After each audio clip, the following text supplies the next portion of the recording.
उसमें भी उनको बड़ा अहंकार था, बड़ा दम था कि हम इस मूवमेंट को दबा लेंगे, पर उन्हें मजबूर होना पड़ा। जो सरकार कहती थी कि इस सरकार में इस्तीफे नहीं होते, हम झुकते नहीं झुकाते हैं, उनको झुकना पड़ा, घुटनों के बल आना पड़ा। मैंने अपने जीवन काल में ऐसी बदहाली शहर की नहीं देखी। टूटी सड़कें, पार्कों का बुरा हाल, झूले टूटे पड़े हैं, स्ट्रीट लाइटों में लाइट जलती नहीं है, मार्केटों के अंदर, कॉलोनीज के अंदर, गांव के अंदर, सेक्टरों के अंदर जल भराव होता है, पार्किंगों का बुरा हाल है, पार्किंग घोटाला हो जाता है। फिर उसके बाद ये आईडीएफसी बैंक का घोटाला हो जाता है, 116 करोड़ रुपए आपकी नाक के नीचे से निकल जाता है। और जो भाजपा और मोदी सरकार कहते थे कि ना खाएंगे ना खाने देंगे, उनकी नाक के नीचे से पैसा निकल जाता है। और मनी माजरा के अंदर क्या हुआ, 24/7 पानी का जो पायलट प्रोजेक्ट था, गंदा पानी लोगों को आ रहा है 4 घंटे के लिए। मल्होत्रा साहब बदजुबानी के लिए जाने जाते हैं, कभी कह देते हैं पंजाबी जो होते हैं इमोशनल ब्लडी फुल होते हैं। भारतीय जनता पार्टी आप देख रहे हो लड़ रहे हैं रोज आपस के अंदर एक दूसरे के साथ, रोज कोई ना कोई कहते हैं ना वो जूतों में डाल बटने वाली हालात बनी हुई है। ऐसे में 10 साल का कुशासन और भारतीय जनता पार्टी का इस तरीके का व्यवहार जिस तरह का उनका रहा है, उसके बाद कांग्रेस ने मजबूती के साथ मनीष तिवारी की संसद के अंदर जो परफॉर्मेंस रही है और जिस तरीके से उन्होंने शहर से जुड़े हुए मुद्दे उठाए हैं, कांग्रेस पार्टी ने हर ज्वलंत मुद्दे को शहर पे उठाया। ऐसे के बाद मुझे उम्मीद है कि चंडीगढ़ की जनता बदलाव करेगी, हमें अपना आशीर्वाद देगी, एक बार दोबारा से सुंदर स्वस्थ चंडीगढ़ बनाने की ओर अग्रसर होगी। और अगर हमें आशीर्वाद मिला तो चंडीगढ़ को आप एक नया सपना। चर्चाएं ये भी है कि आपके साथ भी, आप कांग्रेस के अध्यक्ष हो, आपके साथ भी कुछ खटपट है उनकी। हमारा स्कोर बहुत अच्छा रहा कांग्रेस पार्टी। मैं फिर कह रहा हूं कि ये लड़की की अचीवमेंट नहीं है, ये सारी कांग्रेस पार्टी की अचीवमेंट है। मैं आज भी आपको कह रहा हूं, इस नगर निगम चुनाव के अंदर भी ना मैं चुनाव लड़ना चाहता हूं, ना मेरे घर से कोई चुनाव लड़ना चाहता। मेरा सिर्फ एक मकसद है कि जब कुलदीप कुमार टीटा बने थे, सुप्रीम कोर्ट तक लड़ाई गई थी और हम उनके साथ कंधे से कंधा मिलाकर खड़े हुए थे। और तब जो है उसके एवज में आम आदमी पार्टी ने, क्योंकि लोकसभा के अंदर हमारे पास एक मजबूत कैंडिडेट था, हमारे पास कैडर था, हमारे पास पार्टी ऑर्गेनाइजेशन थी, तो उन्होंने गुजरात में भरूच की सीट हमने उनको दी थी, उसके बदले में ये सीट हमें दी थी। मैं आपको बता दूं जिस तरह के हालात बने हुए हैं, जिस तरह की देश के अंदर जिस तरह इस समय अव्यवस्था फैली हुई है, उससे लगता है कि मोदी सरकार की जो उल्टी गिनती शुरू हो चुकी है, because everything has an expiry date. Chandigarh Congress के प्रधान हरमोहिंदर सिंह लक्की आज हमारे साथ हैं। हम उनसे बातचीत करेंगे शहर की राजनीति को लेकर। कांग्रेस ने जिस तरह से प्रदर्शन किया है नीट के मुद्दे को लेकर पिछले कुछ दिनों में चंडीगढ़ के अंदर, वो सक्रियता एक दिखाई दी है, ना केवल देश में बल्कि चंडीगढ़ में भी। और बड़े जोर शोर से इस मुद्दे को जो है उठाया गया, छात्रों के मुद्दे को। तो आगामी चुनाव जो है नगर निगम के 3-4 महीने के बाद आने वाले हैं, उन चुनावों में इन मुद्दों का कोई असर दिखाई देगा या नहीं? भाजपा एक और अपने आप को जो है निर्विवाद या ये कहें कि हर मोर्चे पर सफल बताती रही है और कहती रही है कि उनको हराने वाला कोई नहीं है। तो अब लक्की जी से पूछते हैं कि जो ये मुद्दे फिलहाल चुनावों से पहले उठे हैं देश भर में, तो आपको क्या लगता है कि कांग्रेस जो है इसके ऊपर जो है कुछ सफलता ले पाएगी? देखिए, पहले तो मैं आपके अर्थ प्रकाश टीवी के सभी दर्शकों को नमस्कार करता हूं और धन्यवाद करता हूं कि आपने आज मुझे यहां पर बुलाया मेरी बात सुनने के लिए और अपने सवाल पूछने के लिए। जहां तक भारतीय जनता पार्टी या मोदी सरकार की बात है जी, 2014 में लोगों ने जब उनको चुना था तो बहुत कहते हैं ना फैन फेयर के साथ चुना था कि यार देश के अंदर हम बड़ा बदलाव कर रहे हैं, मोदी सरकार आएगी, लोगों के जो रुके हुए काम है वो पूरे होंगे। इस सरकार का भी वादा था कि हम 100 दिन के अंदर जो है महंगाई को खत्म करेंगे, हम भ्रष्टाचार खत्म करेंगे, सैकड़ों करोड़ जो काला धन विदेशों में बैंकों में पड़ा है उसको लेकर आएंगे, नई नौकरियों का सृजन होगा, 2 करोड़ नौकरियों का वादा किया गया, हर वर्ष दिए जाएंगे, स्टार्टअप इंडिया के नाम पे बहुत सी स्कीमें शुरू की गई, बहुत सा मतलब ऐसे लुभावना जो है सपना लोगों को दिखाया गया। पहला टर्म बीता, लोगों ने दोबारा मौका दिया, दूसरा टर्म बीता, लोगों ने तीसरी बार तो बहुत मुश्किल, मतलब जब 2024 का चुनाव हुआ लगभग थोड़ा अंतर रह गया, 5, 10, 15 सीटें और कम आ जाती तो ये सरकार की विदाई तय थी। चलिए 12 साल हो गए इस सरकार को। 12 साल के अंदर लोगों को जो उम्मीदें थी, जो लोगों की सोच थी इस सरकार के प्रति, जिस तरह का अपेक्षा लोग मोदी सरकार से रखते थे, वो कहीं ना कहीं धराशायी होगी। एक के बाद एक सभी मुद्दों पर ये विफलता इस सरकार को मिली।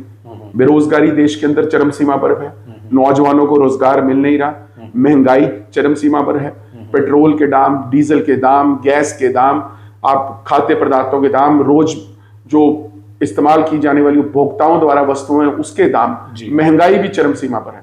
काला धन कोई वापस आया नहीं, जिस बात का ये वादा करते थे या और लोग करते थे, जो इनके समर्थक भी थे, जो इनके पीछे खड़े होकर इनका नारा लगाते थे और कहते थे कि सैकड़ों करोड़ काला धन लगाएगा, वो भी गायब हो गए। उन्होंने भी उस बात पर बात करनी बंद कर दी। और कमोबेश पूरे देश के अंदर हालात ऐसे बन गए। आर्थिक स्थिति पे, आप आर्थिक फ्रंट पे आ जाइए, इंडस्ट्री का हाल बुरा है। आप अभी ये E20 जो पेट्रोल वाला मुद्दा आ गया, इससे लोगों के मन में और निराशा है। SIR शुरू कर दी, लोगों को धक्के खाने पड़ रहे हैं। चंडीगढ़ के अंदर भी मैं देख रहा हूं कि लोग जा रहे हैं, दफ्तरों के चक्कर काट रहे हैं, नोटिस दिए जा रहे हैं, उनकी वोटें काटी जा रही हैं। तो पूरे तरह से, और सबसे बड़ी बात जो पेपर लीक का मुद्दा है, जो पेपर लीक का मुद्दा आया, जिस पर मोदी सरकार ने इतनी ज्यादा संवेदनहीनता दिखाई कि छात्रों का आक्रोश बढ़ गया। छात्रों लगातार 152 पेपर लीक हुए हैं इस देश के अंदर एक डाटा के हिसाब से, और उस के अंदर सरकार कुछ कर नहीं रही। सरकार छात्रों को कोरे आश्वासन देने के अलावा सरकार ने कोई काम नहीं किया। गुस्सा छात्रों का स्वाभाविक था, और जब वो गुस्सा इकट्ठा हुआ तो जंतर मंतर पर एक बड़ा आंदोलन हो गया। एक CGI के कमेंट पे कॉकरोच पार्टी बन गई, मजाक मजाक में बनी, लाखों करोड़ों फॉलोअर्स उसके हो गए सोशल मीडिया पे, इंस्टाग्राम पे, अन्य प्लेटफॉर्म्स पे, और सरकार ने उसको हल्के में लिया। और जब प्रदर्शन बड़ा हो गया, और जिस दिन 20 तारीख को 20 जुलाई को संसद के बाहर प्रदर्शन हुआ, तब सरकार की आंखें खुल गई। मोदी साहब को संसद छोड़कर जाना पड़ा वहां, क्योंकि सुरक्षा का मामला था। और ऐसा नहीं था कि वो छात्र कोई अंदर घुसने लगे थे, कोई नेपाल की तरह या श्रीलंका की तरह कोई इस तरह की कोई क्रांति हो रही थी, बट सरकार के मन में डर तो था। तो डर कब होता है कि जब आप लोगों की उम्मीदों पे खरे नहीं उतरे होते। तो उस समय विपक्ष ने भी आवाज को पुरजोर तरीके से उठाया। राहुल गांधी तो छात्रों की गूंज कार्यक्रम से पहले ही इस मुद्दे को पूरे देश के अंदर उठा रहे थे, बार बार कार्यक्रम हो रहे थे। कोटा के अंदर एक कार्यक्रम हुआ, फिर देहरादून में कार्यक्रम हुआ, अब प्रयागराज में कार्यक्रम होने जा रहा है, और लगातार प्रोग्राम हो रहे थे। और कमोबेश चंडीगढ़ में भी वही हुआ। यहां पर भी छात्रों ने पहले दिन प्लाजा में 200 छात्रों के साथ हमने पहले कांग्रेस ने प्रदर्शन किया। दूसरे दिन प्रदर्शन और बड़ा हो गया, 2500 3000 के लोग करीब आ गए। तीसरा दिन, चौथा दिन, और पांचवें दिन जिस दिन हमने बड़ा प्रदर्शन करना था, उस दिन धर्मेंद्र प्रधान का इस्तीफा हो गया, और हमने उसको वहां पर विक्ट्री मार्च के रूप में सेलिब्रेट किया। आपके पत्रकार साथी भी, आप लोग भी वहां पर मौजूद थे। आपने देखा किस तरह से जो छात्रों ने इस आंदोलन को कामयाब बनाया, किस तरह का जो कहते हैं एक नेचुरल तौर पर छात्र वहां पर पहुंचे थे। एक जिसको कहते हैं ना कि बिल्कुल कोई ऐसा नहीं था कि कोई भीड़ इकट्ठी की गई। लेकिन मैं जानना चाहता हूं कि ऐसा नहीं है क्या कि कांग्रेस ने, नेचुरल प्रदर्शन तो छात्रों का था और कांग्रेस ने इसको लपक लिया। कांग्रेस के ऊपर एक आरोप जो है विरोधी पार्टी खासतौर से भाजपा ये लगाती है कि कांग्रेस ने इसका राजनीतिकरण कर दिया। एक मुद्दा था, ठीक है, हम मानते हैं, लेकिन कांग्रेस ने इसको लपक के जो है एक गलत दिशा की और मोड़ दिया। देखिए, बड़ा अच्छा सवाल किया आपने। मैं आपको बताना चाहता हूँ पेपर लीक का मुद्दा कब उठा? जब राहुल गांधी ने कोटा के अंदर प्रोग्राम किया। तब तक तो जंतर मंतर पे कोई बैठा नहीं था जी। तब तक तो ये भूख हड़ताल पे सोनम वांगचू नहीं बैठे थे जी। राहुल गांधी तो इस मुद्दे को बड़ी देर से उठा रहे थे, छात्रों की गूंज लेके, ये करके। ये अलग बात है कि छात्रों के अंदर जब तक वो बात आई, या छात्र उस आंदोलन में पूरा जो एक क्या कहते हैं प्रत्यक्ष तौर पर शामिल हुए, तब तक कांग्रेस कई कार्यक्रम कर चुकी थी। आप टाइमलाइन उठा के देख लीजिए, आप अखबारों की कटिंग्स उठा के देख लीजिए, आप वीडियोस उठा के देख लीजिए। हम तो इस मुद्दे पर लगातार, हमने 40 दिन का एक कार्यक्रम रखा था। और कोटा का प्रोग्राम कब हुआ था, उसके बाद देहरादून का प्रोग्राम कब हुआ, इस बात को 1.5 महीने से ज्यादा हो गया, और तब से हम इस मुद्दे को उठा रहे थे, लोगों के बीच में उठा रहे थे। वो ठीक बात है कि छात्रों के आने के बाद इस आंदोलन को बल मिला। कांग्रेस का मुद्दा तो ये शुरू से था। अब चंडीगढ़ की बात कर लीजिए, प्लाजा के अंदर जो पहले दिन कार्यक्रम हुआ वो कांग्रेस के द्वारा रखा गया था। जिस दिन पहला कार्यक्रम हुआ तो हमने उसके अंदर कॉल दी थी, हम पहले दिन वहां पर पहुंचे थे। उस दिन तो मात्र 200 लोग थे। जब लोगों के बीच में वो मैसेज गया, वो रील्स वायरल हुई, या लोगों के अंदर, बच्चों के अंदर जो है स्वयं जागरूकता आई, है ना। तो ऑर्गेनिक था सारा प्रोटेस्ट, ऐसा नहीं है कि कोई भीड़ इकट्ठी करी गई थी। हाँ, मैं फिर आपको कहता हूं कि कांग्रेस कोई इस आंदोलन का क्रेडिट लेना नहीं चाहती। हम तो चाहते हैं कि सरकार जो है पेपर लीक के मुद्दे पर जो है अपनी क्लीन होकर सामने आए, उन दोषियों को सजा मिले और एक ऐसा फुल प्रूफ सिस्टम बनाया जाए कि पेपर लीक हो। आज क्रेडिट लेने की हमें क्या जरूरत है? कोई देश के अंदर चुनाव तो नहीं है, लोकसभा का चुनाव नहीं है, कोई अभी असेंबली का चुनाव नहीं है 1-2 महीने के अंदर। मैं आपको बता दूं कोई कि हम जिसको लिए हमें क्रेडिट लेना पड़े। हाँ, क्योंकि छात्र जो है इस देश के छात्र हैं, इस देश के बच्चे हैं, अगर उनकी बात विपक्ष नहीं उठाएगा तो फिर कौन उठाएगा? अगर विपक्ष छात्रों की आवाज के साथ अपनी आवाज मिला रहा है तो कह रहे हैं जी मुद्दा लपक लिया। मुद्दा लपका नहीं, मुद्दा तो हम पहले से उठा रहे थे। हाँ, इस बात से मैं आपकी सहमत हूं कि छात्रों के प्रत्यक्ष रूप से उस मुद्दे में शामिल होने के बाद यह मुद्दा मजबूत हुआ और मोदी सरकार को झुकना पड़ा और धर्मेंद्र प्रधान का इस्तीफा हुआ। इससे पहले भी बहुत से मुद्दे जो आपने गिनाए हैं, चाहे वो महंगाई का मुद्दा हो, चाहे वो रुपए के गिरने का मुद्दा हो, चाहे और मुद्दे रहे हों, जितने भी मुद्दे हैं उनमें जो है लोग परेशान रहे हैं, लेकिन बावजूद उसके कांग्रेस उन मुद्दों को कहीं ना कहीं भुना नहीं पाई और लगातार जो है स्टेटों के अंदर अगर देखो तो इलेक्शन भी हारती रही और यही हाल चंडीगढ़ का भी रहा। नहीं, ऐसा कुछ नहीं है। आप मेरे को बात बता दूं, जो मुद्दों भुनाने वाली कोई बात नहीं आती है कि ये शब्द के मुद्दा भुनाने की कोशिश करें। ठीक है, मुद्दे को उठाना और मुद्दे का कई बार कुछ मुद्दे लोगों को हिट करते हैं, कई बार नहीं करते। लोगों को ये कुछ और नैरेटिव सेट करके लोगों का महंगाई से ध्यान हटवा देते थे या बेरोजगारी से हटवा देते थे। कभी राम मंदिर का मुद्दा ले आए, कभी कोई और मुद्दा ले आए, कभी देश प्रेम का मुद्दा ले आए, कभी पाकिस्तान पर हमले का ले। नैरेटिव चेंज करने के अंदर भारतीय जनता पार्टी माहिर है। पर जहां तक आप कहते हो ना कि जगह लगा जगह स्टेट में हारे, ऐसा नहीं है। कांग्रेस काफी जगह छत्तीसगढ़ में और 1-2 जगह और हारने के बाद 2 जगह हमारी सरकार रह गई थी, हिमाचल के अंदर रह गई थी और उसके बाद तेलंगाना में बनी, फिर कर्नाटक में बनी, फिर उसके बाद अब केरला में बनी है। 4 स्टेटों में हमारी सरकार बन गई है। उत्तराखंड के अंदर हमारा बहुत अच्छा प्रॉस्पेक्ट है, हमें पीछे चुनाव जीते वहां जो पंचायतों के, और पंजाब के अंदर भी हमें एक बड़ा अच्छा जो सिनेरियो लग रहा है। और जहां तक आप चंडीगढ़ की बात करते हैं, आप भूल रहे हैं शायद लोकसभा चुनाव के अंदर भी कांग्रेस ने चंडीगढ़ में जीत दर्ज की है। उसके अलावा छोटे मोटे चुनाव जो पार्टी सिंबल पे तो नहीं होते पर पार्टी समर्थित होते हैं, यहाँ सफाई कर्मचारियों का चुनाव हुआ, कांग्रेस का एक कैंडिडेट था, एक भारतीय जनता पार्टी समर्थित था, उसमें कांग्रेस जीती। सीनियर डिप्टी मेयर का चुनाव हम 12 साल के बाद, लेकिन लोकसभा चुनाव में एक सिनेरियो अलग था कि आप पार्टी ने जो है कांग्रेस की मदद करी और उस मदद की बदौलत जो है मनीष तिवारी विजेता के रूप में सामने आए। अदरवाइज आपको नहीं लगता कि कांग्रेस इंडिपेंडेंट तौर पे कमजोर थी? नहीं, ये आपकी बिल्कुल गलत फहमी है। पंजाब में भी तो कांग्रेस की 7 सीटें आई हैं। पंजाब की राजधानी है चंडीगढ़।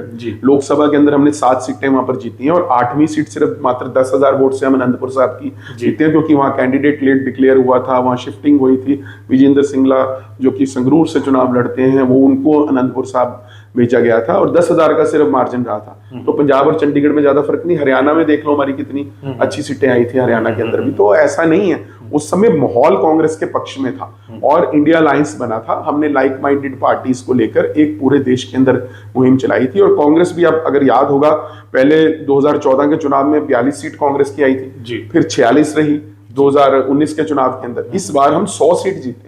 तो ऐसा नहीं है कि चंडीगढ़ की सीट हम उनकी वजह से जीत गए, हमने भी गुजरात में उनकी मदद की। ये अलग बात है कि वहां जीते नहीं, और यहाँ कॉर्पोरेशन में हमने मेयर बनाने में उनका जो हमने मदद की।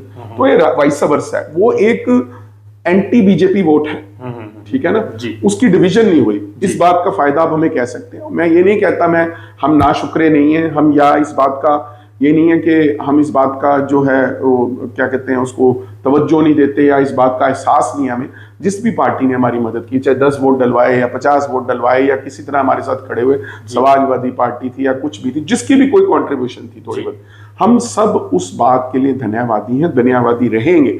पर जब रियल पॉलिटिक्स की बात आती है, जब आप कहते हैं कि आपको यथार्थ के साथ जो है चुनाव में उतरना चाहिए, आज स्थिति ये है कि भारतीय जनता पार्टी को हराने का अगर कोई दम रखता है चंडीगढ़ के अंदर तो वो कांग्रेस पार्टी रखती है। और सभी पार्टियों को चाहिए, छोटे बड़े दल जितने भी हैं जो भारतीय जनता पार्टी के कुशासन से तंग हैं, उनको चाहिए कि वो कांग्रेस की छतरी के नीचे आ जाएं और कांग्रेस के साथ मिलकर चलें। और अगर मिलकर चलेंगे तो यहाँ पर सिनेरियो दूसरा होगा, नहीं तो कांग्रेस अकेले लड़ने में भी सक्षम है। आपको लगता है कि आप मतलब ऐसा कह रहे हैं कि एक संभावना जो है गठबंधन की आपके साथ आगे भी रहेगी?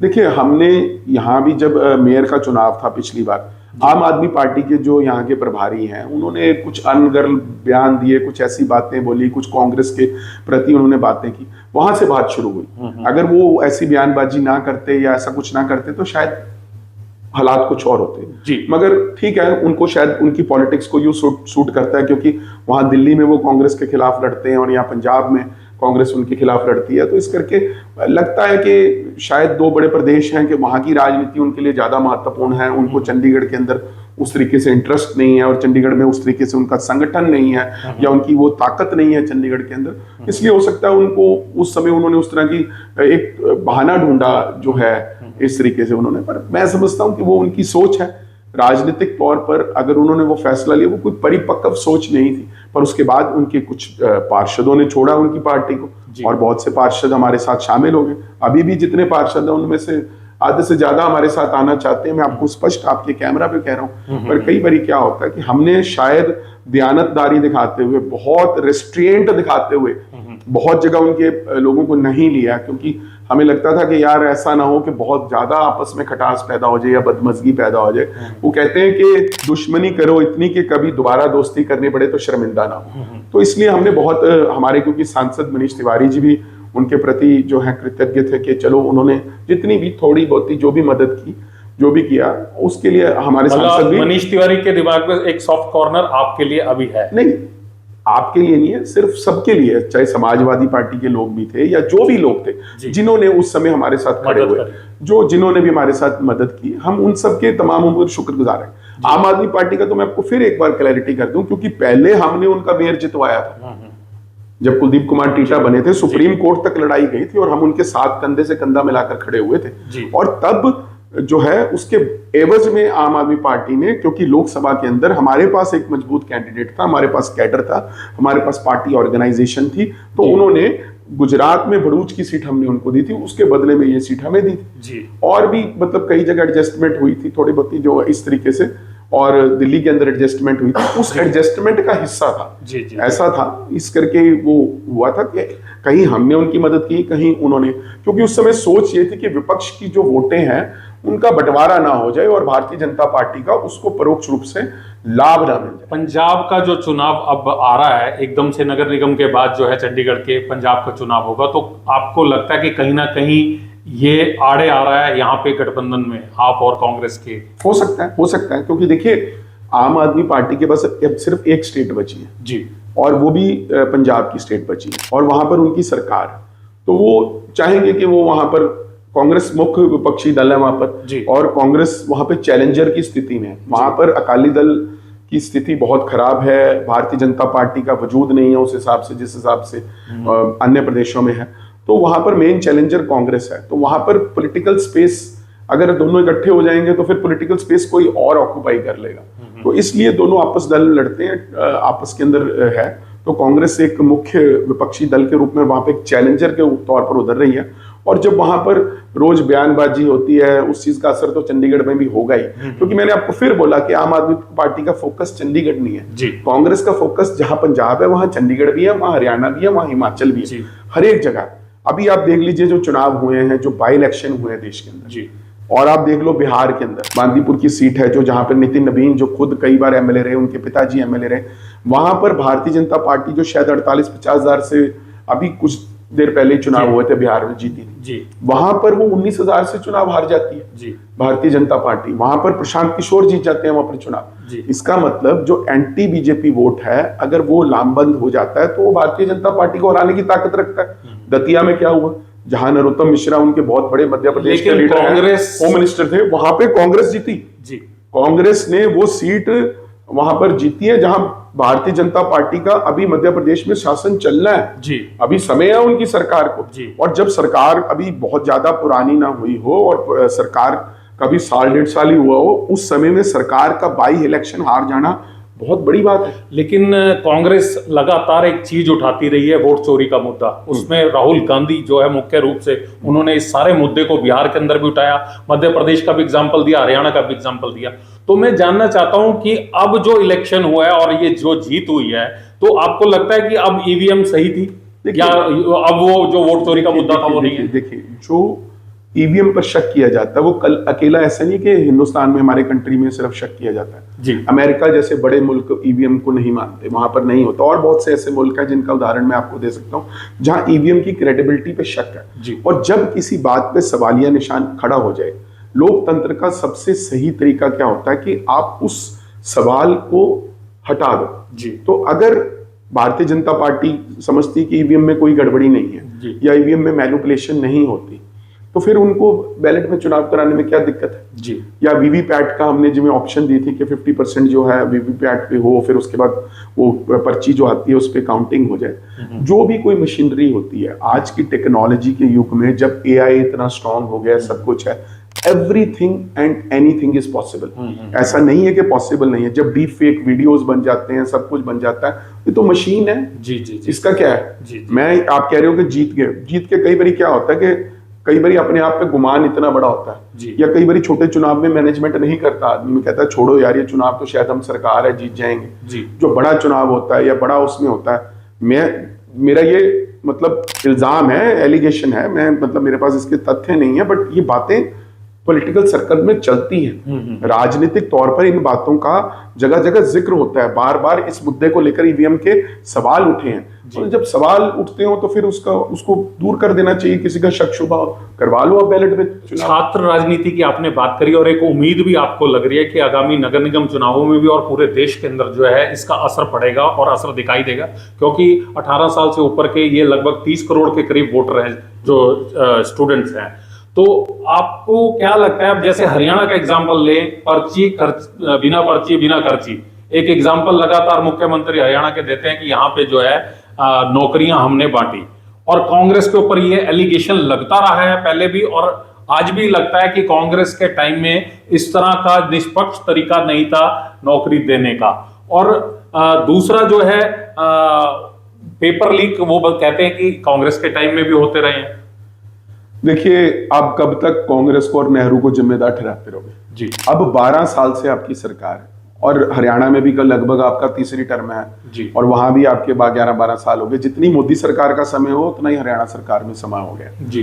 तो आज भी अगर कोई कमियां रही होगी तभी लोगों ने कांग्रेस को बदल दिया। शायद मैं ये नहीं कहता कि 100% कांग्रेस परफेक्ट थी, शायद कुछ कमियां हमारे समय के साथ सिस्टम में आ गई। 50-60 साल हमने राज किया, ऐसा नहीं है कि देश को कांग्रेस के राज में कुछ नहीं मिला। कांग्रेस ने बहुत कुछ इस देश में दिया, बड़े बड़े इंस्टीट्यूशंस बने, एम्स बने, IIMs बने, भाखड़ा नंगल जैसे बांध बने, रोड किला बेलाई जैसे स्टील प्लांट्स बने, इसरो जैसी संस्था बनी, बहुत कुछ इस देश के अंदर हुआ। ये चंडीगढ़ शहर जो है कांग्रेस की देन है, PGI जैसा संस्थान, पंजाब यूनिवर्सिटी जैसे संस्थान, बहुत कुछ कांग्रेस ने दिया। और अगर आप कहोगे जी कांग्रेस की कोई कंट्रीब्यूशन नहीं है और ये कह दो कि जी शायद देश ही 2014 के बाद आजाद हुआ है, तो फिर आप उन जो आजादी के मतवाले थे, चाहे वो महात्मा गांधी थे, चाहे भगत सिंह थे, चाहे राजगुरु थे, चाहे सुखदेव थे जो हंसते हंसते अल्प उम्र में फांसी के फंदे पे झूल गए, चाहे नेहरू जी कितने साल जेल रहे, सुभाष चंद्र बोस जी ने इंडियन आर्मी को उस समय सृजन किया और वहां से जापान से आके यहाँ पे लड़ाई करी। तो आप क्या उन सब की कंट्रीब्यूशन को बुला के कह देते हो कि मोदी ही महामानव है और मोदी जी के आने के बाद ही इस देश के अंदर सब कुछ होना हुआ? तो फिर आप बहुत बड़े भुलेखे में हैं। ठीक है, 12 साल आपको लोगों ने दिए हैं, पर आखिरी जो आपकी टर्म हुई है, आपको अगर चंद्रबाबू नायडू और आपको नीतीश कुमार सपोर्ट ना करते तो शायद आपकी सरकार भी ना बन पाती। भारतीय जनता पार्टी के पास खुद की मेजोरिटी तो थी नहीं। जो 400 पार की बात कर रहे थे वो किस लिए हुआ? क्योंकि देश के अंदर एक के बाद एक मुद्दे खड़े हो रहे हैं। आज देश का नौजवान नौकरी के लिए तरस रहा है। आज गृहिणी जो है महंगाई से जूझ रही है। आज जो किसान है उसको अपनी फसलों का सही दाम नहीं मिल रहा। आज नौजवान का जो बच्चे हैं, विद्यार्थी हैं, उनका पेपर लीक हो रहा है, उनको नौकरियां नहीं मिल रही, उनका करियर ऑप्शंस नहीं मिल रही। ऐसे बहुत से मुद्दे हैं। राम मंदिर जिसके नाम पर आप कहते थे कि जो राम को लेकर आए हैं हम उनको लेकर आएंगे। पहले मैं भारतीय जनता पार्टी को बता दूं, किसी गलतफहमी में मत लेके रहना। इसलिए जब राम के मंदिर में चोरी होती है और पैसा ऐसे लूटा जाता है तब लोग सवाल तो पूछेंगे, तब इनकी जो क्रेडिबिलिटी है उस पे सवालिया निशान तो खड़े होंगे। इसलिए ऐसा नहीं है कि एक मुद्दे की वजह से आज भारतीय जनता पार्टी का जो ग्राफ नीचे आ रहा है।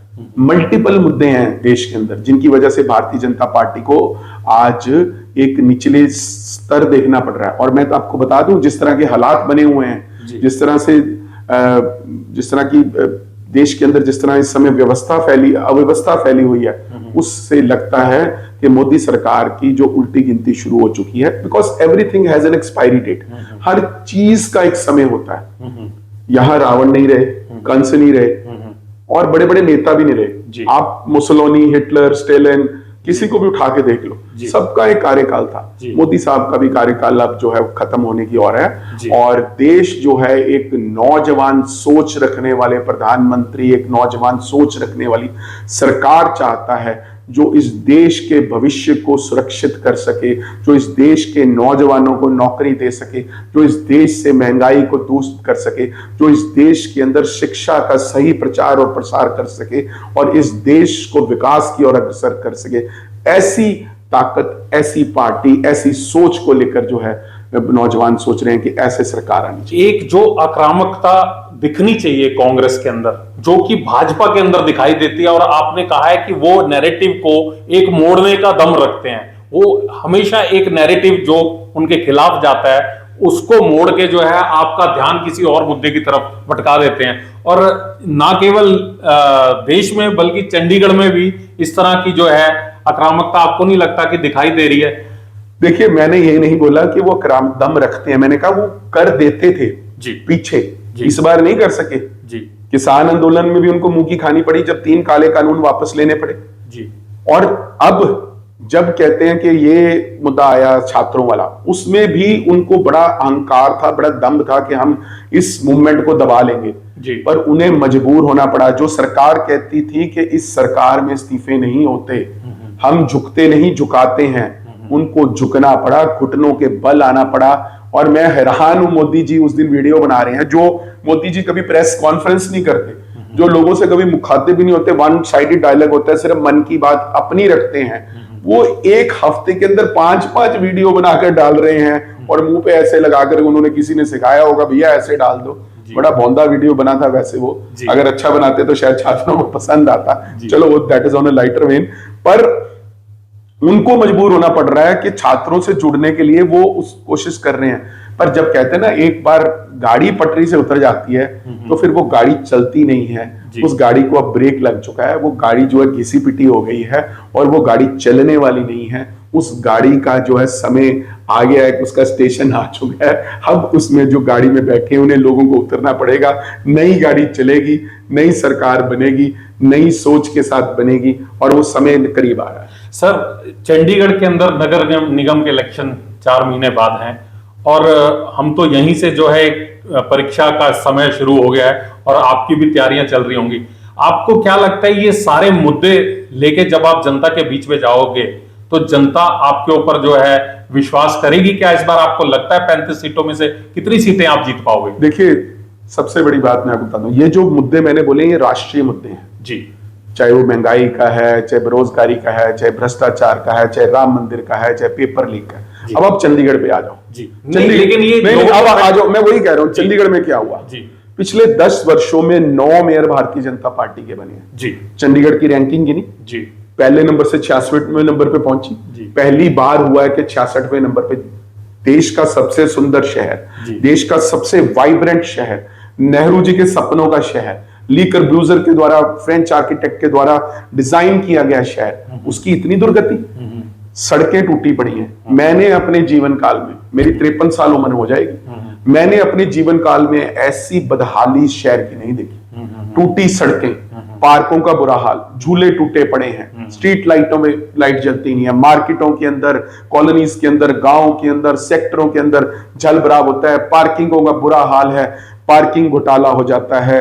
फिर उसके बाद ये आईडीएफसी बैंक का घोटाला हो जाता है, 116 करोड़ रुपए आपकी नाक के नीचे से निकल जाता है। और जो भाजपा और मोदी सरकार कहते थे कि ना खाएंगे ना खाने देंगे, उनकी नाक के नीचे से पैसा निकल जाता है। और मनी माजरा के अंदर क्या हुआ, 24/7 पानी का जो पायलट प्रोजेक्ट था, गंदा पानी लोगों को आ रहा है 4 घंटे के लिए, एंड लोगों को गंदा पानी पीने पे मजबूर हो रहा है। मौली जागरण के अंदर बच्चे बीमार हो जाते हैं, की मृत्यु हो जाती है। और इस तरीके से कॉलोनीज के अंदर बुरा हाल है, नर्क की जिंदगी बनी हुई है।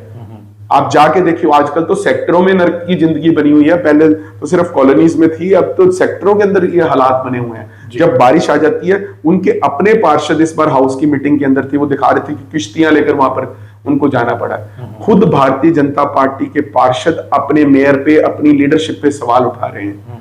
तो ऐसे में आप क्या उम्मीद करते हैं कि भारतीय जनता पार्टी को लोग वोट देंगे?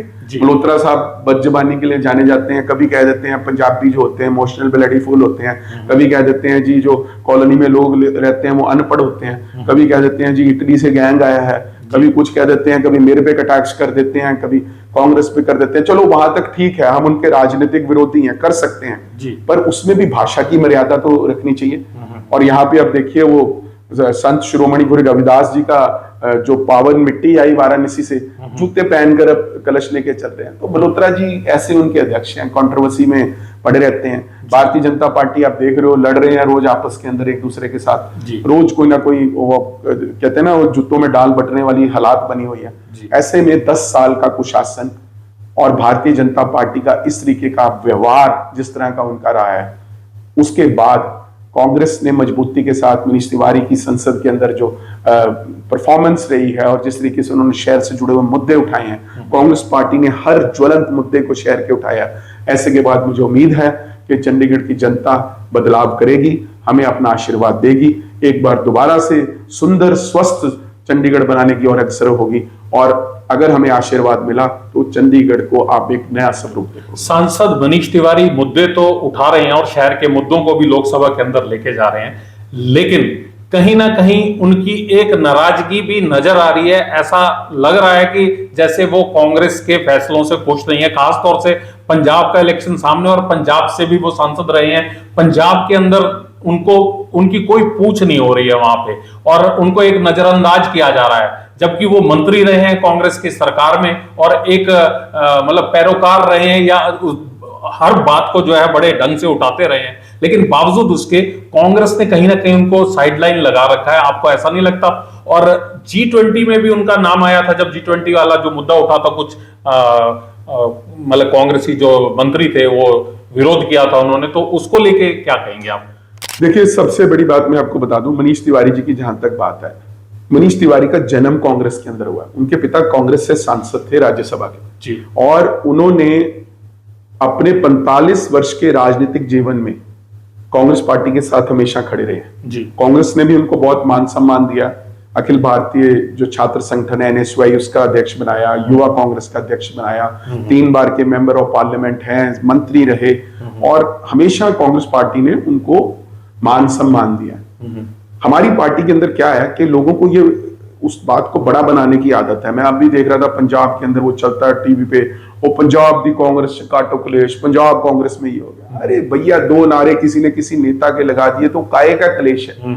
आप ये नहीं समझ रहे कि एनी पब्लिसिटी, बैड और good, is a good publicity. आज हमारा वर्कर वहां पे चार्ज अप हुआ पंजाब के अंदर, और जब कोई सपोज कोई चन्नी साहब को पसंद करता है, कोई बाजवा साहब को पसंद करता है, कोई रंधावा जी को पसंद करता है, राजा वड़िंग अध्यक्ष हैं, उनके कोई नारे लगाता है या उनको पसंद करता है, तो कांग्रेस के पास एक नहीं बहुत से नेता हैं। अब जहां तक मनीष जी की बात है, वो नाराजगी नहीं है। हमारी पार्टी के अंदर क्या है कि अपने विचार रखने की स्वतंत्रता है। हमारी पार्टी बीजेपी नहीं है जहां कोई कुछ नहीं बोल सकता, अगर बोलोगे तो पार्टी से बाहर जाओगे। हमारी पार्टी आम आदमी पार्टी नहीं है जहां पे केजरीवाल साहब की डिक्टेटरशिप चलती है। हमारी पार्टी और अन्य पार्टियों की तरह नहीं है जहां पर 1 मैन शो होता है या 1 मैन पार्टी होती है। हमारी पार्टी में सबको सम्मान अधिकार है हर बात रखने का, अपनी बात को करने का। आप तभी तो हमारे कांग्रेस के लीडर्स के बयान आते हैं, आपने देखा कभी कोई एक्शन किसी पे होता है? जी नहीं होता, क्योंकि स्वतंत्रता है हमारी पार्टी के अंदर, खुलापन है। हमें ऐसे महसूस नहीं होता कि हमारा गला दबाया जा रहा है या हम घुटन महसूस कर रहे हैं पार्टी के अंदर।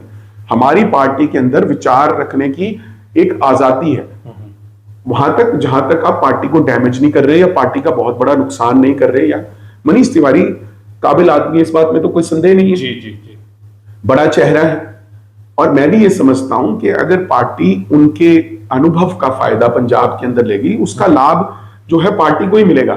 मनीष तिवारी जी को या HS लक्की जी को पंजाब से कुछ नहीं चाहिए जी, पर क्योंकि चंडीगढ़ पंजाब की राजधानी है जी, हमारे पास लोग पंजाब से रोज यहाँ आते हैं। और मनीष तिवारी जी तो नेशनल प्रधान रहे हैं NSY के भी, यूथ कांग्रेस के, उसके बाद 2 बार सांसद रहे हैं लुधियाना से और अनंतपुर साहब से, बहुत से MLAs उनके अंडर रहे हैं, बहुत सी कॉन्स्टिट्यूएंसी के लोग हैं। आज भी मैं उनको देखता हूं कभी ना कभी अनंतपुर साहब या लुधियाना में प्रोग्राम में जाते रहते हैं, किसी का भोग, किसी की शादी, किसी का काम, किसी का कुछ। लोग जब चंडीगढ़ के लोग मिलने आते हैं तो बहुत से लोग इन दोनों कॉन्स्टिट्यूएंसी से भी आते हैं। जी। तो जब एक व्यक्ति को लगता है कि मैं वहां पर पॉजिटिवली कंट्रीब्यूट कर सकता जी। हूं पंजाब के अंदर, जी। तो कई बारी वो होता है कि वो एक थोड़ी कहीं तालमेल की कमी रह जाती है। अदरवाइज ऐसा नहीं है कि पार्टी उनकी जो प्रतिभा को पहचानती नहीं है या हमें उनको मौका नहीं देना है। जी। मनीष तिवारी जी आज भी पार्टी के लिए काम करते हैं, लगातार करते हैं। बहुत से ऐसे अहम डिबेट्स हैं जिनके ऊपर वो बोलते हैं। प्रियंका जी, राहुल जी, लगातार मैंने देखा, कई बारी मैं उनके साथ ट्रैवल करता हूं, बहुत बार बातचीत उनकी आपस में होती रहती है, कुछ ना कुछ महत्वपूर्ण मुद्दों पर चर्चा होती रहती है, खड़गे साहब से, वेणुगोपाल से, पूरी पार्टी के साथ उनका तालमेल है। पर उनकी कंट्रीब्यूशन जो है, उनकी कंट्रीब्यूशन जो है वो पंजाब के अंदर भी लेनी चाहिए, इसमें कोई दो राय नहीं है। और ये मैसेज हाईकमांड को कन्वे हो गया, कुछ ना कुछ उनका जो अच्छी तरीके से उनकी जो सर्विसेज है उसको यूटिलाइज किया जाएगा। कैंपेन के लिए भी पंजाब के अंदर जाएंगे, मदद भी करेंगे। और हम क्या चाहते हैं, ना मनीष तिवारी जी को अब पंजाब से कुछ चाहिए, ना मुझे कुछ चाहिए। हम तो मदद करके वहां पंजाब में कांग्रेस की सरकार बनाना चाहते हैं। ये तो कांग्रेस से नाराजगी की बात रही मनीष तिवारी की, लेकिन अगर आप जिस तरह से चर्चाएं ये भी है कि आपके साथ भी, आप कांग्रेस के अध्यक्ष हो, आपके साथ भी कुछ खटपट है उनकी इस वक्त। दिल बहलाने को गालिब ख्याल अच्छा, पता नहीं कौन ये बातें फैलाता है जी। हर हफ्ते जी 8 से 10 प्रोग्राम में और मनीष तिवारी जी इकट्ठे करते हैं जी। या तो वो मुझे घर से ले लेते हैं जी, मेरे घर से जी, या मैं उनके घर चले जाता हूं जी, मैं उनके साथ चले जाता हूं। एक गाड़ी के अंदर कई बारी क्या होता है कि हम खाना भी दोनों इकट्ठे खाते हैं जी।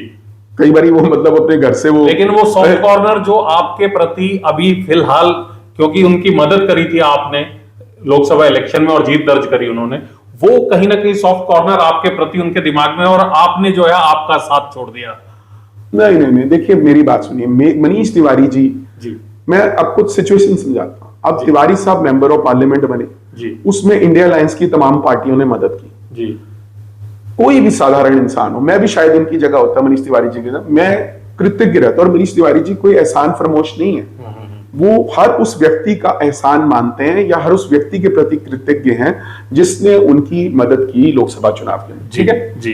अब मेरी स्थिति पे आ जाओ जी। मैं कांग्रेस का अध्यक्ष हूं जी। मेरी स्थिति क्या है, मुझे सबसे पहले कांग्रेस फर्स्ट रखना जी। मेरे लिए कांग्रेस पार्टी से ऊपर और आगे कोई नहीं जी। मैं अपनी पार्टी के उसके ऊपर किसी भी पार्टी को रख नहीं सकता। मेरी कोशिश क्या रहती है कि मैं कांग्रेस को इतना मजबूत बनाऊं, इतना सक्षम बनाऊं कि हमें किसी की जरूरत ही ना पड़े जी। ठीक है जी। यहां पर आपको लगता है कि मतभेद है, ये मतभेद नहीं है, ये उनका किरदार है, ये मेरा किरदार है।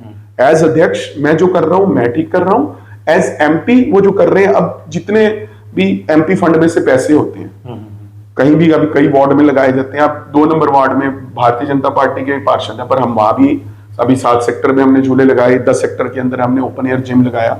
ऐसी आम आदमी पार्टी के जितने पार्षद हैं, खुले दिल से हम वहां जाकर पैसे देते हैं। उसके अंदर हम कोई मतभेद या किसी तरह का हमारा आपस में वो नहीं है। मैं उनके साथ जाता हूँ, प्रोग्राम्स के अंदर भी जाता हूँ और वो मुझे साथ लेके जाते हैं। नहीं तो एमपी फंड का प्रोग्राम है, आम आदमी पार्टी के काउंसलर के एरिया में है, वो तो कह सकते हैं। अगर उन्हें कांग्रेस को पीछे करना हो या कुछ करना हो तो वो तो मुझे ना लेके जाए, मुझे साथ लेके जाते हैं, क्योंकि वो ये दिखाना चाहते हैं कि जहां मैं एमपी फंड से मदद कर रहा हूं उसमें रोल कांग्रेस पार्टी का है जी। ठीक है, इसलिए मैं आपको क्लैरिटी कर दूं कि हमारा रोल डिफरेंट है पर सोच एक है जी। एक मैं सवाल पूछूंगा आपसे, बतौर अध्यक्ष लक्की जी की क्या उपलब्धियां रही अभी तक की? 4 साल का मेरा ख्याल आपका कार्यकाल हुआ है, ये 4 साल से ज्यादा, 4 साल से थोड़ा ज्यादा हो गया है। तो दूसरा जो मैं जानना चाहता हूं कि क्या चुनौतियां आपने इस दौरान में फील करी, क्योंकि बहुत सारे मुद्दों पे लगता है कि अध्यक्ष बदलने की भी चर्चा पिछले कुछ दिनों से पार्टी के अंदर चल रही है। अब कितनी सही है, कितनी वो अटकलें हैं या इसमें सच्चाई है, आप बताएंगे। देखिए, मुझे एक बात का पता है जी, जिस दिन मुझे अध्यक्ष बनाया था उस समय हमारी पार्टी बहुत ज्यादा डिमोरलाइज थी जी। चंडीगढ़ के अंदर स्थिति काफी खराब थी। मुझे सारे हमारे चंडीगढ़ के कांग्रेस के नेताओं का, वर्करों का सहयोग मिला और कभी भी इट्स अ टीम वर्क। कभी ऐसा नहीं होता कि अकेले लक्की ने सब कुछ कर दिया या लक्की कोई बहुत बड़ा जादूगर है या लक्की बहुत बड़ा लीडर है। सारे वर्करों का चंडीगढ़ के अंदर सहयोग रहा जी। और मैं कह सकता हूं ये दावे के साथ लगभग लगभग 100% के लगभग सारी पार्टी यूनाइटेड है। उसमें मुझे एमपी साहब का सहयोग भी मिला, पूरा सहयोग मिला जी। आउट ऑफ दी वे जाके उन्होंने पूरा मेरे साथ, मतलब कंधे से कंधा मिला के मजबूती के साथ, जैसे लोकसभा में मैं उनके साथ खड़ा था वैसे उसके बाद से वो मेरे साथ खड़े। ठीक है। और सारे पार्षद हमारी पार्टी के, सारे लीडर, हम एक टीम की तरह काम करते हैं जी। इसी वजह से हम कामयाब हुए, लोकसभा में भी कामयाब हुए। जो उपलब्धि है वो पार्टी की उपलब्धि है, लक्की की उपलब्धि नहीं है। कांग्रेस पार्टी 10 साल के बाद 2024 में लोकसभा का चुनाव जीतने में कामयाब हुई। 12 साल के बाद हम मात्र हमारे 6 पार्षद थे, हम सीनियर डिप्टी मेयर बनाने में कामयाब हुए। ठीक है। एफएनसीसी के तमाम हमने चुनाव जीते, यूनिवर्सिटी का प्रेसिडेंट का चुनाव जीता जब जतिन सिंह जीता, एक बार वाइस प्रेसिडेंट का जीता जी। उसके अलावा सफाई कर्मचारी का चुनाव हुआ, उसमें हमारा जो लड़का समर्थित था मोनू बहुत, वो जीता। ठीक है। वहां भारतीय जनता पार्टी किसी और को सपोर्ट कर रहे थे जी। उसके अलावा ट्रांसपोर्ट का इलेक्शन हुआ, डिस्ट्रिक्ट कोर्ट में इलेक्शन हुआ, संदीप गुज्जर हमारा वाइस प्रेसिडेंट जीता, और मतलब बहुत से ऐसे कोऑपरेटिव बैंकों का चुनाव हुआ, उसमें सुरजीत ढिल्लो हमारे डिस्ट्रिक्ट प्रेसिडेंट जीते, वाइस चेयरमैन है अभी बने।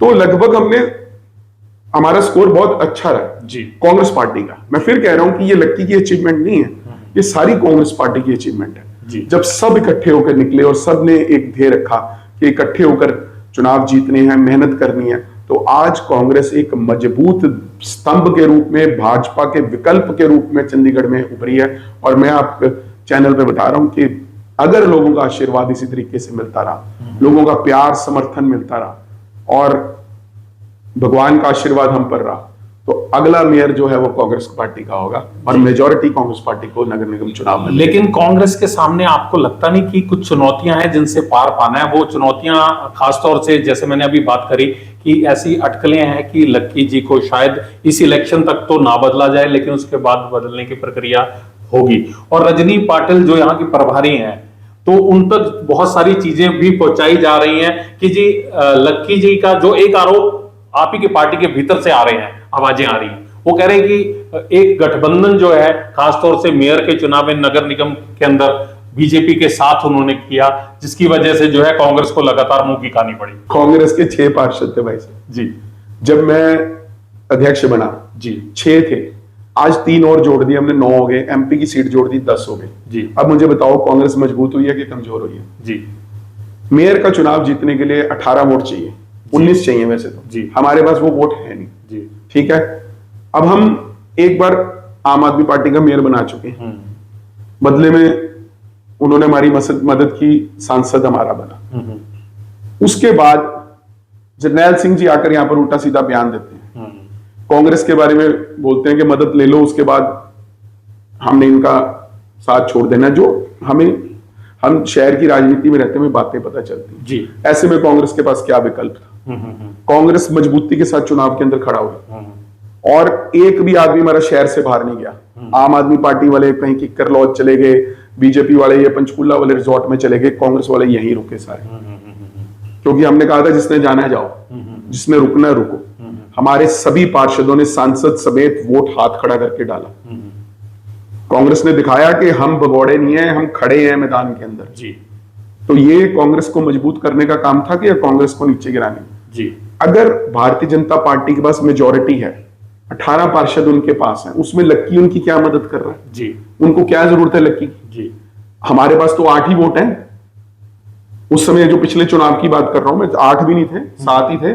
6 जो हमारे पार्षद थे और एक एमपी के, उसमें हम कुछ भी कर लेते, जीतना तो भाजपा ने था। लेकिन आपको नहीं लगता कि एक पूर्व मंत्री और कांग्रेस के बड़े नेता पवन बंसल यहीं पे बैठे हैं, लेकिन वो कहीं ना कहीं जो एक कांग्रेस की एक सक्रिय मुहिम जो यहाँ पे रहती है, उससे जो है अपनी उपेक्षा से बड़े दुखी हैं यहाँ पे, और उनको लगता है कि कहीं ना कहीं उनको नजरअंदाज किया जा रहा है यहाँ की राजनीति में, जबकि वो एक हिंदुस्तान का चेहरा रहे हैं, रेल मंत्री का पद, केंद्रीय रेल मंत्री का, और वित्त मंत्रालय में भी राज्य मंत्री रहे हैं।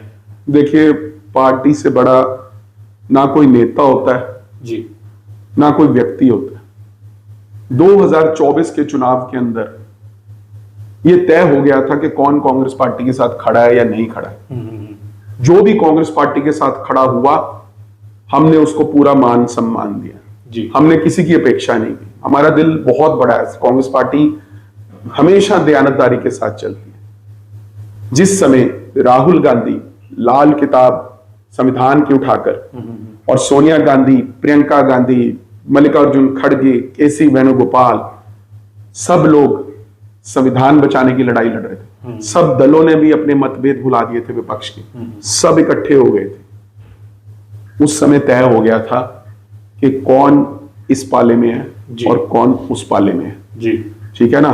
तो इसलिए जिस भी व्यक्ति ने उस समय पार्टी का साथ दिया, पार्टी के साथ, राहुल जी की सोच के साथ, कांग्रेस की सोच के साथ, इंडिया अलायंस की सोच के साथ खड़ा हुआ, उसकी कभी भी अपेक्षा नहीं हो सकती। वो हमारे लिए हमेशा सर्वप्रिय होगा। और ना हम किसी को पीछे करने वाला, मैं तो बहुत छोटी सी चीज हूं, मेरा कोई इतना बड़ा वजूद नहीं है राजनीति के अंदर कि मैं किसी को आगे कर सकूं या पीछे कर सकूं। पर मैं इतना जरूर स्पष्ट कर दूं कि जिस भी व्यक्ति ने कांग्रेस का साथ दिया, उसके लिए हम 4 कदम चल के भी जाने को तैयार हैं, झुकने को भी तैयार हैं, उसके आगे नतमस्तक होने को भी तैयार हैं। पर जिसने पार्टी का विरोध किया उसको सामने आकर पहले अपनी गलती स्वीकार करनी पड़ेगी कि मैंने ये गलती की है और मेरे से ये गलत काम हुआ है और मैं उस चीज के लिए माफी मांगता हूं और मैं दोबारा से पार्टी के साथ कभी भी इस तरह का व्यवहार ये इशारा आपका किसकी तरफ? मेरा किसी की प्रति नहीं। आप इसको कोई वो मत सोचो कि मैं किसी के प्रति इशारा कर रहा हूं, मैं एक जर्नल स्टेटमेंट दे रहा हूं। ये हर व्यक्ति उस व्यक्ति के प्रति है जिसने कांग्रेसी होते हुए कांग्रेस का साथ नहीं दिया।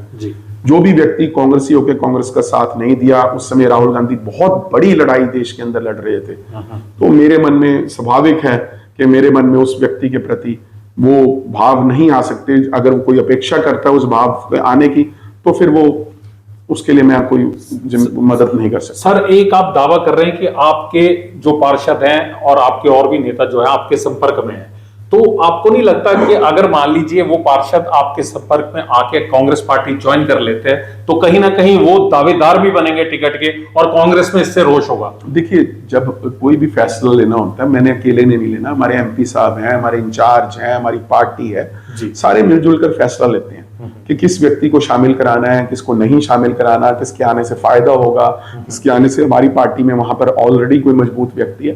तो बहुत सी ऐसी चीजें होती, नहीं तो अभी तक सारे ही आ जाते हैं, कोई कमी नहीं थी। जी। अगर हम चाहते तो तकरीबन सबको ले लेते, 2-4 को छोड़ दे तो तकरीबन हम ले सकते थे। पर हमने बहुत सी चीजें इसमें देखनी होती हैं और बहुत से फैसले लेने होते हैं। आपके पिछले सवाल का जवाब मेरा रह गया था, मुझे वो मेरे दिमाग में आ रहा था, जो आप कह रहे थे कि जी इस चुनाव तक रखेंगे, उस चुनाव तक रखेंगे। जब तक मुझे कांग्रेस पार्टी रखेगी और उसके बाद भी मैं कांग्रेस का सिपाही बनके कांग्रेस की सेवा करता रहूंगा। मुझे किसी पद का लालच नहीं है।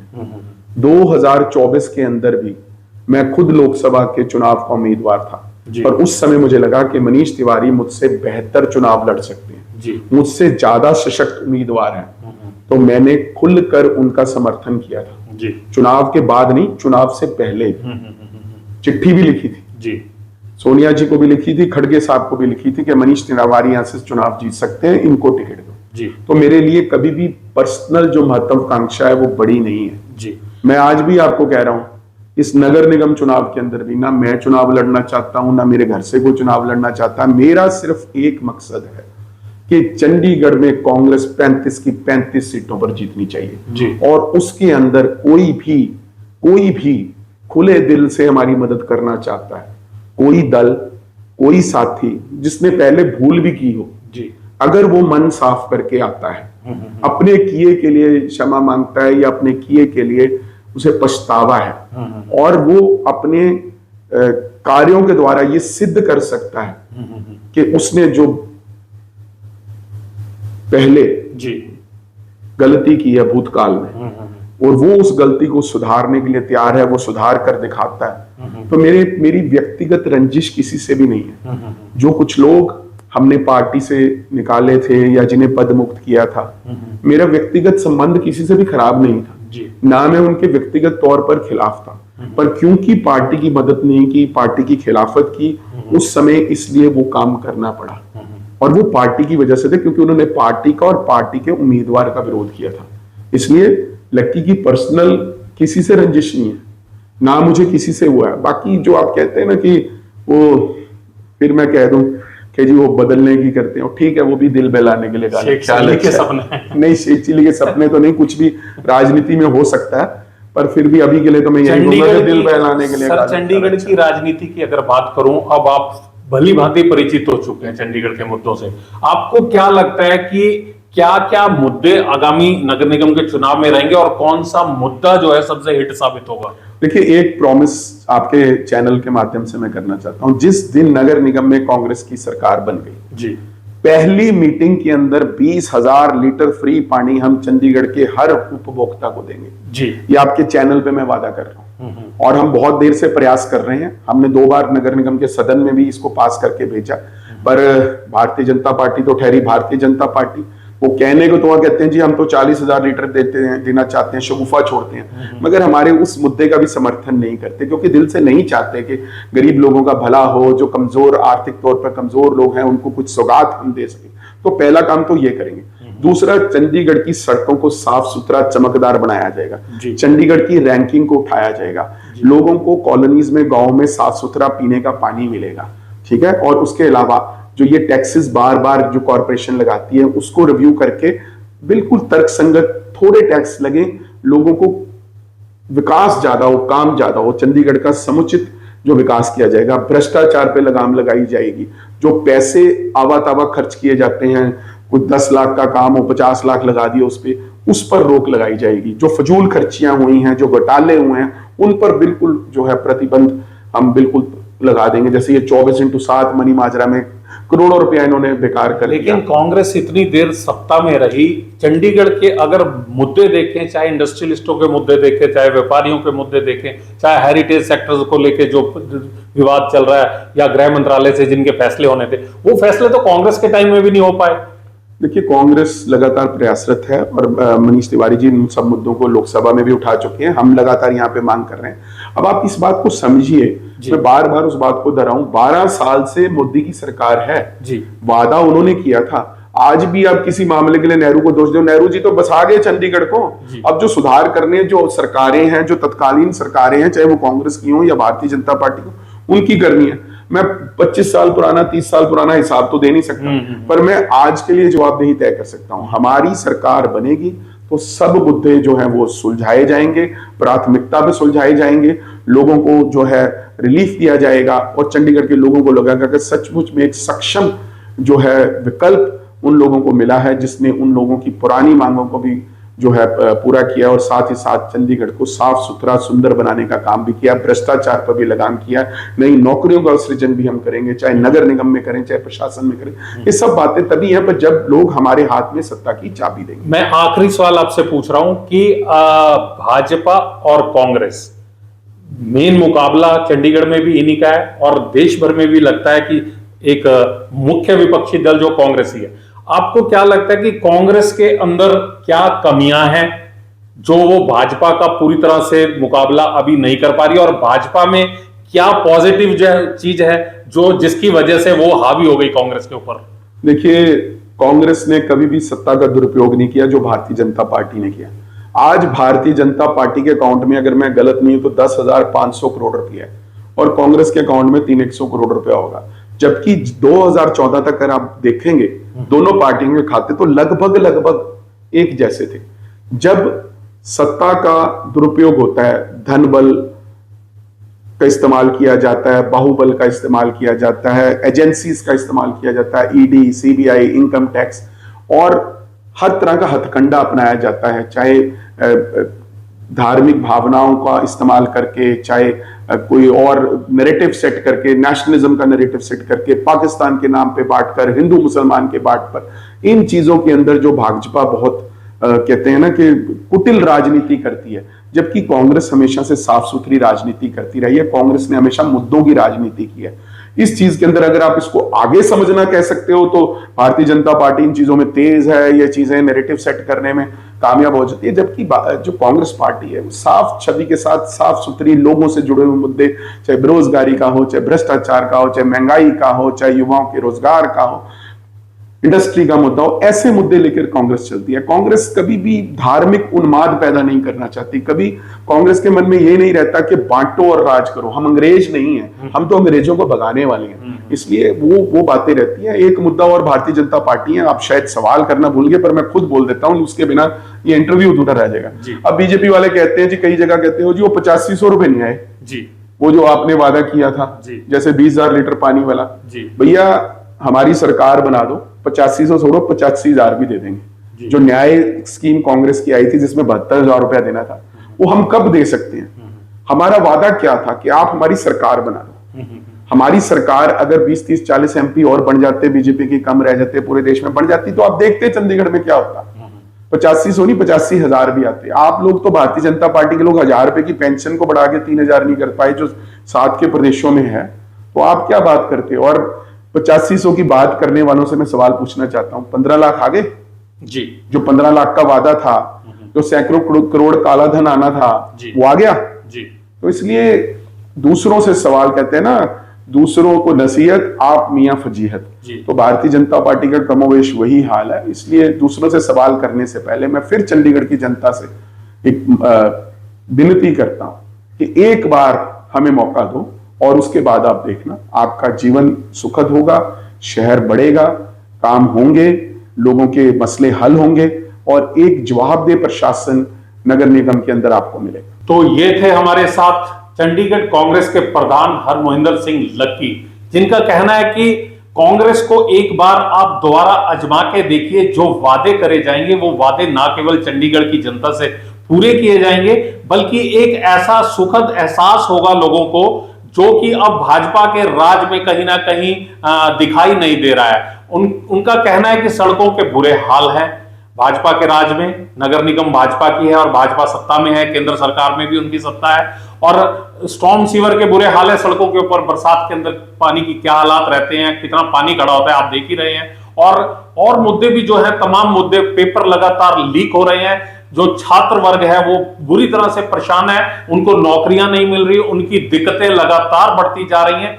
इनका कहना है कि प्रशासन और नगर निगम में जहां पे भी रोजगार बढ़ाने की अगर हमें चुना जाएगा कांग्रेस को, तो वो जो एक प्रक्रिया होगी, उस प्रक्रिया में कहीं ना कहीं हम जो है भाजपा से बेहतर काम करके दिखाएंगे और दिखाएंगे कि किस तरह से जो है प्रशासन को चलाया जाता है। साजिद शर्मा, कैमरामैन अजीत कौशल के साथ अर्थ प्रकाश के लिए धन्यवाद।